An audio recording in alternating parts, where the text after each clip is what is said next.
Folks, drama, bin drama, Arab drama, all the drama. Yeah. What is happening in Kenya? What next for our dear motherland? I'm of course talking about the CS Henry Rotich Manenos. Now, a good man on this channel commented a few hours ago and said, Chris, you have been overtaken by events. Why haven't you produced a video on this CS Rotich Manenos? What is happening? Well, I think they deserve an answer. Before I do a video, I have to ensure that I have my ducks in a row. And that comes from experience. It's very easy to rush to do some analysis, and you really don't know where you're going with the analysis. And that is how you end up focusing on the wrong things. Because this is a major development, no doubt about that. But then we need to focus on where the focus needs to be. Because we don't live in the past, neither do we live in the present.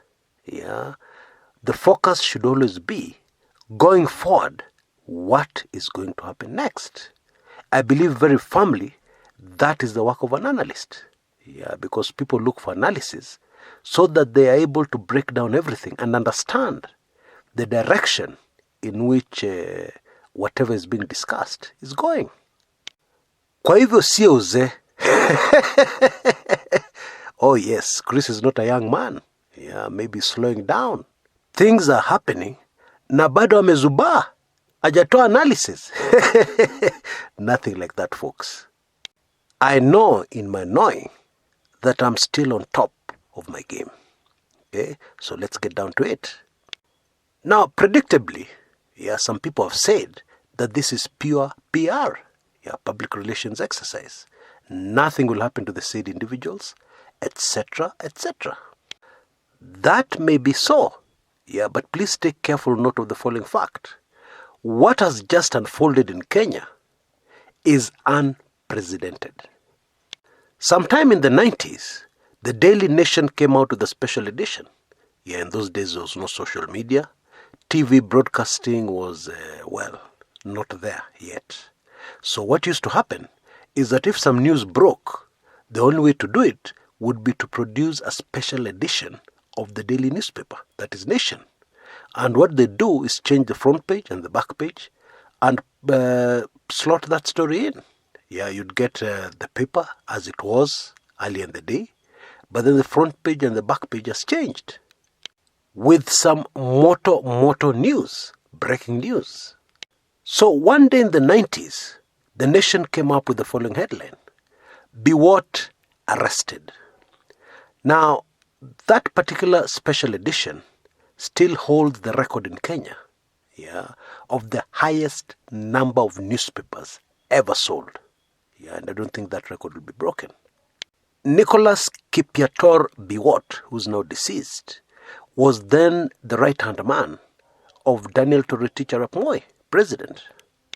He was untouchable, and he was very much hated by most of the Kenyan public. So you can imagine the impact that particular headline had. And Kenyans got very excited. Okay, they knew now something's going to happen.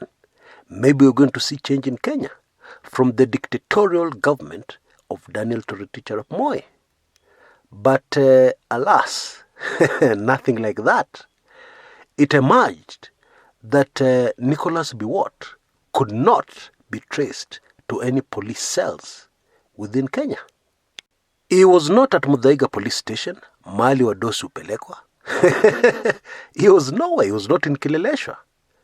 Much later, it emerged that actually he had gone underground, at the GSU headquarters, somewhere on Thika Road, for the purposes of that particular breaking news. In retrospect, that particular headline of the Nation, that particular story was fake news. Now, for the benefit of our younger subscribers, the reason why Biwott was arrested, allegedly arrested, was over the murder of Foreign Affairs Minister Dr. John Robert Oko. His name just popped up too many times. Yeah, not only in rumors, but in investigations carried out by the likes of Inspector John Troon from Scotland Yard, etc., etc. Anyway, my point is, we have been here before, okay? As far as getting a headline, a shocking headline, is concerned. Yeah, because Biwott was a cabinet minister. So once again, yeah, and cabinet ministers are called cabinet secretaries these days. Once again, we have a member of the cabinet arrested. But that is where the similarities stop. Yeah, because in this case, it was a real arrest. Unprecedented. Okay? And then went further than that. The CS appeared in court and was actually charged. Unprecedented. Folks, this has never happened before. Okay, so let's acknowledge that. Now, there's another very significant pointer concerning this CS Rotich Manenos. Shortly before the general elections in 2017, I released a Club 1999 video where I revealed to members that our local intelligence community, together with investigators, had launched an investigation outside the country. And that investigation was linked to corruption. I have now confirmed beyond any doubt that that investigation was linked to the current CS Rotich Manenos. Now, there are a lot of other super sensitive things linked to that information that I've just released, which is in my latest weekly intelligence briefs, which I will release tomorrow. So in case you're not a member, you'd better rush and become one. And you'll be able to take in this super sensitive video. I'm sorry, I can't share it on a public channel. Anyway, let's proceed. The long and short of what I'm saying is that this investigation started a long time ago. Now, what does that mean? I'll try and answer that in a moment. But there's something else. And this is in the public domain. About a month ago, it was all over the news, CS Rotich, was questioned. In Kenya we call it grilled. Was grilled at the DCI for several hours. In fact, days. And the thing just quietened down. And we all assumed it was all over. Politics had taken over. That's what everybody assumed, including yours truly. The long and short of what I'm trying to say, wait for this one, is that this is the most thorough investigation for prosecution in the history of the Republic of Kenya. Kizungu ilikuja na meli. So let me emphasize. It has never happened before. Never before. Never ever before.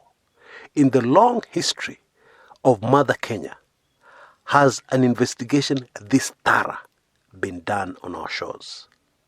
When an investigation is thorough, it means that when it goes to court, when it goes to prosecution, it leads to what lawyers call a watertight case.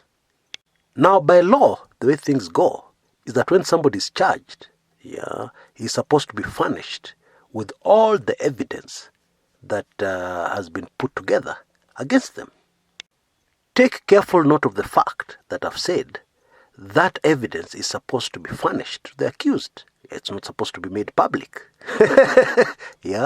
So my point is, nobody knows what the evidence is, except the lawyers representing the accused persons. However, the information I'm giving you is based on the investigations behind that evidence, which is sealed at the moment as far as we, the public, are concerned. So I don't want anybody saying in the comments area, Chris, have you seen the evidence? Why are you talking like that? Just rewind this particular show, rewind this video, and take careful note of what I've just said, because I've chosen my words carefully, as always. Now, having said that, let us also take careful note of the fact that cases like this usually drag for a very long time, maybe even over a year. However, however, the indication that in this particular case, things are going to be speeded up. But even if they're speeded up, the big question is they'll be speeded up so that the trial takes how long? In my view, not less than a month. So that doesn't change what I'm going to say next. And by the way, the defense lawyers can always choose to slow down things. And there are various ways you can do this. Where would lawyers want to slow down a case? Make sure that it takes a long time in the courts? Well, the answer is obvious. Keep their client away from prison. And then try and work out things politically. Or in other ways. A good example is the Kamlesh Patni case, the Goldenberg case. How long did it take? 2 decades at least. At one point, the accused person even appeared in court on a wheelchair and looking very sick. Anyway, my point is this. For all intents and purposes, and in whatever way you want to look at this, there's going to be a change at the Treasury. CS Rotich is out, which means we're going to have a new man or a new woman at the Treasury. Indeed, it is very possible that the announcement of that new person will happen even as you're listening to this video. Maybe even by the time you start listening to this video, it would have happened. That's what I suspect. But even if it does not happen like that, bear in mind, a change has taken place at the Treasury. Admittedly, this is not a job many people would accept. It is the worst job in Kenya at the moment because we all know our economy is limping very badly, more badly than most Kenyans realize. It is like trying to look for volunteers to take over as captain of the sinking Titanic. That's really what it is. I mean, when you're appointed to a job, you want to shine. You want to build your CV. So, CS Treasury, the man or woman who accepts that appointment will be a very patriotic and brave Kenyan. That is the truth. Indeed, there's a very high chance that CS Rotich, wherever he is right now, is feeling relieved. Although maybe a more accurate description of the situation is that somebody has been tossed out of the very hot frying pan and is still in the air. But the fire is below and that person is falling towards it. But at least there's temporary relief from the burning frying pan. Very temporary, and it might be temporary for a long time, depending on how long this case proceeds. And of course, depending on the outcome of the case. But I think you get the gist of what I'm trying to say. But let us sum up this.